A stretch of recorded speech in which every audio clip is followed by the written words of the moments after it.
प्रिय विद्यार्थियों, आज हम स्नातक तृतीय वर्ष संस्कृत के द्वितीय प्रश्न पत्र के पाठ्यक्रम में व्याकरण भाग में निर्धारित तिङन्त प्रकरण के अंतर्गत भू धातु के लट लकार के पदों की रूप सिद्धि को आगे बढ़ाते हैं।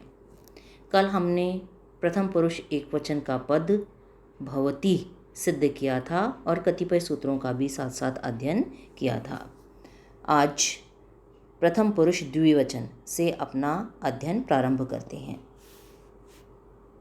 देखिए, भवतः, भवती, भवतः, भवन्ति।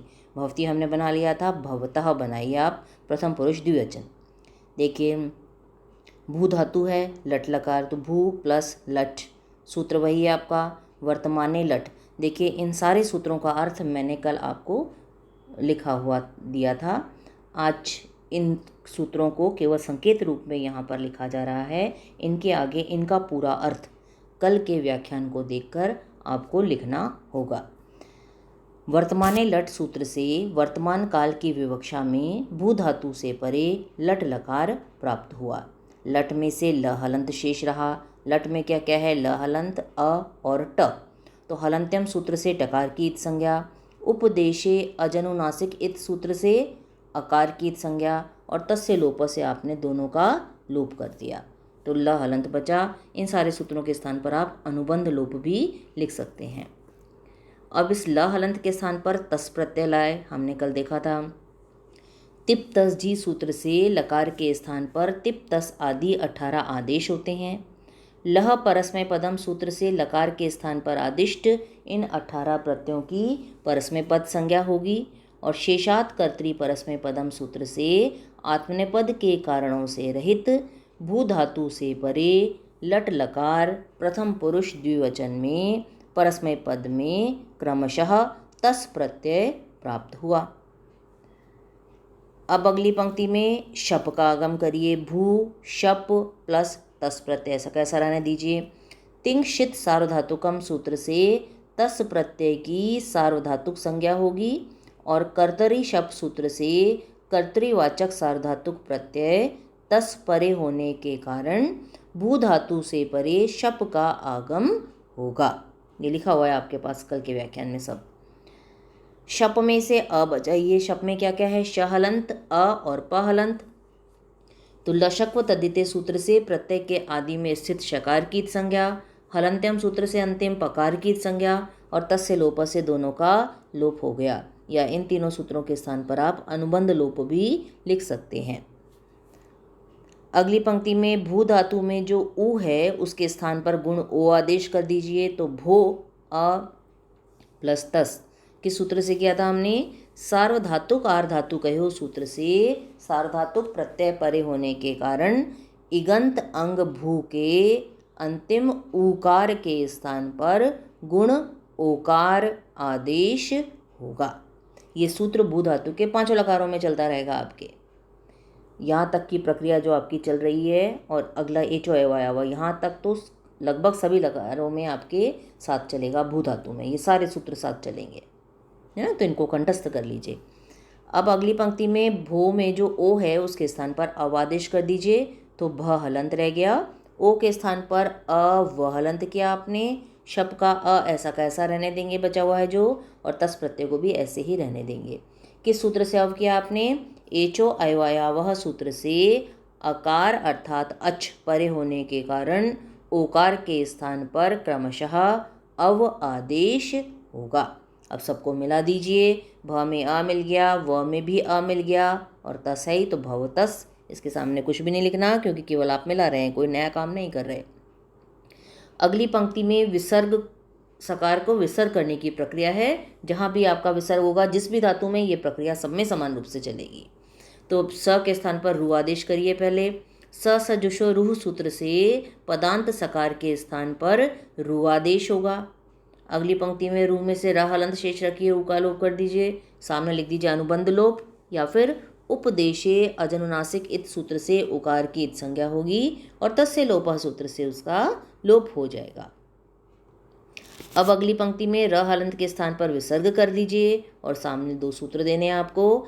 विरामो फर्स्ट में पढ़े हुए हैं आपके, विरामो अवसानम सूत्र से अंत्य रकार की अंत में जो र हलंत है उसकी अवसान संज्ञा होगी, और खर वसानी और विसर्जनीय सूत्र से अवसान संज्ञक, जिसकी अवसान संज्ञा किया आपने है ना, अवसान संज्ञक रकार के स्थान पर विसर्ग आदेश होगा।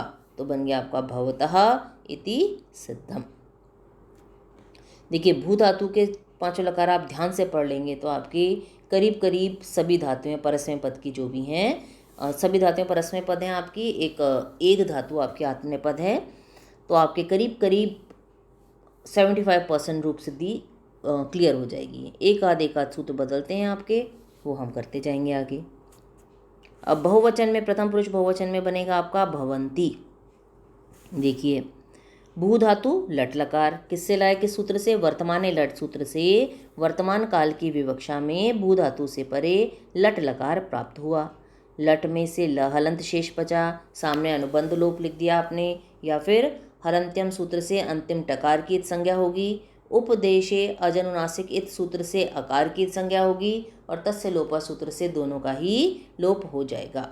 अब ल हलंत के स्थान पर झी आदेश कर दीजिए, बहुवचन है तो आपका आपने तीनों सूत्र वही देंगे सामने। तिप तस जी सूत्र से तिप तस आदि 18 प्रत्यय लकार के स्थान पर प्राप्त होते हैं।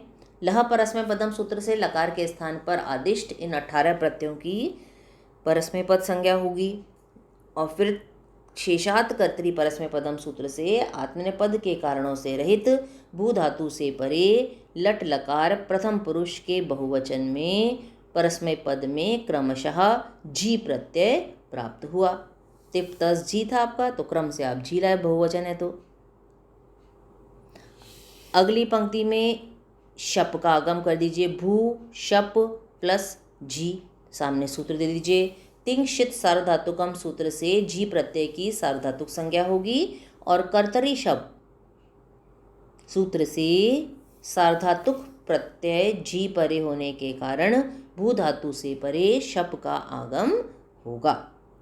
अगली पंक्ति में शप में से अ बचाइए, भू अ प्लस जी, सामने अनुबंध लोप लिख दीजिए, और अगर लिखना चाहें तो आप लिख सकते हैं लशक व तद्धिते सूत्र से प्रत्यय के आदि में स्थित शकार की संज्ञा होगी, हलंत्यम सूत्र से अंतिम पकार की संज्ञा होगी, और तस्य लोपा सूत्र से दोनों का ही लोप हो जाएगा। नहीं तो अनुबंध लोप लिख दीजिए, ये सब लिखने की आवश्यकता नहीं है आपको। अब अगली पंक्ति में भू में जो ऊ है उसके स्थान पर गुण ओ कर दीजिए, तो भो अ प्लस जी, सार्वधातुक आर धातु कहो सूत्र से सार्वधातुक प्रत्यय परे होने के कारण इगंत अंग भू के अंतिम ऊकार के स्थान पर गुण ओकार आदेश होगा। पूरा अर्थ लिखना है आपके पास, प्रथम पुरुष एक वचन में सिद्ध जो किया था रूप आपने भवती, उसमें पूरा लिखा हुआ है, पूरा अर्थ देंगे यहाँ पर भी। अगली पंक्ति में ओ के स्थान पर अव कर दीजिए, तो भ हलंत रह गया, ओ के स्थान पर अ व हलंत कर दिया आपने, शप का अ ऐसा कैसा बचा हुआ है, और जी प्रत्यय भी ऐसा कैसा लिखा हुआ है। किससे किया हुआ आदेश आपने, एचो अयवायावह सूत्र से अकार अर्थात अच परे होने के कारण ओकार के स्थान पर क्रमशः अव आदेश होगा। क्लियर है यहाँ तक। अब जी को अलग रहने दीजिए, बाकी को मिला दीजिए, तो भ में अ मिल गया, व में अ मिल गया, भव प्लस जी, इसके सामने कुछ नहीं लिख रहे हम। अब अगली पंक्ति में जी में क्या क्या है आपका, झ हलंत प्लस ई, तो ई ऐसा कैसा रहने दीजिए, झ हलंत के स्थान पर अंत हलंत आप कर दीजिए, तो भव प्लस अ आधा न त हलंत है आपका, और ई बचा हुआ है जी में से।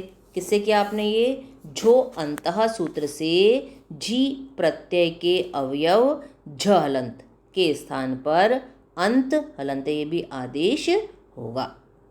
क्लियर है। अब अलग अलग मिलाइए, भव ऐसा कैसा रहने दीजिए, प्लस अ आधा न त में ही मिल गया, अंति हो गया आपका, इसके सामने कुछ नहीं लिखना हमें। अब देखिए भव के अंत में भी अ आ रहा है, और सामने अंति का अ है, दो स्वर तो आपस में बिना किसी सूत्र के मिल नहीं सकते, है ना। तो अब आप इसको क्या करेंगे, पर रूप एक आदेश कर देंगे। ये भी हमने प्रथम वर्ष में पढ़ा था, द्वितीय वर्ष में भी पढ़ा था। तो आपने मिलाया भवंती, भव के अ और अंति के अ को हमने मिला दिया, एक ही अ कर दिया, पर रूप एक आदेश कर दिया, तो भवंती बन गया। इसके सामने सूत्र लिखेंगे हम, अतो गुणे सूत्र से अकार से परे, भव में जो अ है अंत में, उस अकार से परे गुण अकार, ये अंति का अ है, होने के कारण पूर्व पर, पूर्व यानी पहले वाले यानी भव के अंत में जो अ है, प्लस पर यानी अंति का बाद वाला यानी अंति का जो अ है, इन दोनों के स्थान पर रूप एकादेश अकार होगा। दोनों को मिलाकर एक ही आपने यहाँ पर कर दिया, तो बन गया आपका भवंती इति सिद्धम। अगली पंक्ति में बनाइए आप भवसी, मध्यम पुरुष का एक वचन। देखिए भू धातु लट लकार, वर्तमाने लट सूत्र से वर्तमान काल की विवक्षा में भू धातु से परे लट प्रत्यय प्राप्त हुआ या लट लकार प्राप्त हुआ। लट में से ल हलंत बचा, सामने अनुबंध लोप दे देंगे, या फिर हलंत्यम सूत्र से अंतिम टकार की संज्ञा और उपदेशे अजनुनासिकित सूत्र से ल में जो अ है इस अकार की संज्ञा और तस्य लोप से आपने दोनों का ही लोप कर दिया। अब इस ल हलंत के स्थान पर सिप आदेश कर दीजिए आप, तो भू प्लस सिप, सामने तीनों सूत्र दे दीजिए। तिप तस जी सूत्र से तिप तस आदि 18 प्रत्यय लकार के स्थान पर प्राप्त होते हैं। लह परस्मै पदम सूत्र से लकार के स्थान पर आदिष्ट इन 18 प्रत्ययों की परस्मै पद संज्ञा होती है। और शेषात कर्तरी परस्मै पदम सूत्र से आत्मनेपद के कारणों से रहित भू धातु से परे लट लकार मध्यम पुरुष एक वचन में परस्मै पद में क्रमशः सिप प्रत्यय प्राप्त हुआ। अब भू से पर सिप में से सी बचाइए, प का लोप कर दीजिए। हलंत्यम सूत्र से पकार की संज्ञा और तस्य लोप से उसका आपने लोप कर दिया, या फिर अनुबंध लोप भी आप यहाँ पर लिख सकते हैं। अब भू धातु से परे शप का आगम करिए, तो भू शप प्लस सी ऐसा कैसा रहने दीजिए। दोनों सूत्र वही हैं आपके। तिंक्षित सार्वधातुकम सूत्र से सिप प्रत्यय की सार्वधातुक संज्ञा होगी और कर्तरी शप सूत्र से कर्तरीवाचक सार्वधातुक प्रत्यय सिप परे होने के कारण भू धातु से परे शप का आगम होगा। शप में से अ बचा दीजिए। लशक और अदित्य सूत्र से प्रत्यय के आदि में स्थित शकार की संज्ञा, हलंत्यम सूत्र से अंतिम पकार की संज्ञा और तस्य लोप से आपने दोनों का लोप कर दिया, या फिर इन तीनों सूत्रों के स्थान पर आप अनुबंध लोप भी लिख सकते हैं। अब भू में जो ऊ है उसके स्थान पर गुण ओ कर दीजिए। भो अ प्लस सी, सामने सूत्र दे दीजिए। सार्वधातुक आर्धातुक हयो सूत्र से सार्वधातुक प्रत्यय परे होने के कारण इगंत अंग भू के अंतिम ऊकार के स्थान पर गुण ओकार आदेश होगा। तो हो गया आपका भो अ प्लस सी। अब भो में ओ के स्थान पर अव कर दीजिए, तो भ हलंत रह गया। ओ के स्थान पर अ व हलंत किया आपने। शप का अ ऐसा कैसा रहने दीजिए और सी प्रत्यय है ये आपका। सामने सूत्र दे दिया। एचो अयवाया वह सूत्र से अकार अर्थात स्वर या अच परे होने के कारण ओकार के स्थान पर क्रमशः अव हलंत आपका आदेश होगा। अब सबको मिलाइए। भ में अव का अ मिल गया, व में शप का अ मिल गया, पूरे हो गए दोनों, और सी भवसी इति सिद्धम। इसको कंठस्थ करिएगा और जो असाइनमेंट आपको दिया जा रहा है उसको करके फाइल में लगाइएगा। कोई दिक्कत आए तो पूछ लीजिएगा। आज के लिए इतना ही, कल हम इसी क्रम में आगे बढ़ेंगे।